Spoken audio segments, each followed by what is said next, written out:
Πολύ καλημέρα σας από το Πούσκο. Πραγματικά είναι πανέμορφο, αλλά πραγματικά έχει θέματα εδώ πάνω. Ένα από τα θέματα είναι λόγω της υψηλής πίεσης που δέχεται ο οργανισμός σου από το υψόμετρο.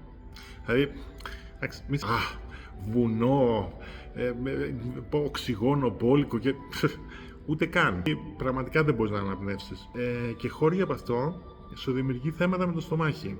Εμένα, ας πούμε, με έχει ξετινάξει. Δηλαδή, χώρια τα ούλα μου που με πονάνε, στο ξεκάρφωτο, που δεν με πονάγανε ποτέ, μου έχει δημιουργήσει θέμα με το στομάχι, φούσκωμα. Φοβερό φούσκωμα. Και τώρα μου είπε μια κοπέλα εδώ που μου σερβίρει το πρωινό ότι πρέπει οπωσδήποτε για αυτό το φούσκωμα, για να νιώσω καλύτερα, να πάρω αυτά εδώ το τσάι, που είναι κόκας. Τσάι κόκας. Καλά, δεν είναι η κόκα, ξέρεις, αυτή η κανονική που είναι, αλλά από το φυτό γίνεται και αυτό. Αυτό σε ηρεμεί. Οπότε όλα αυτά εδώ τα φακελάκια τα βουτάω και άντε γεια.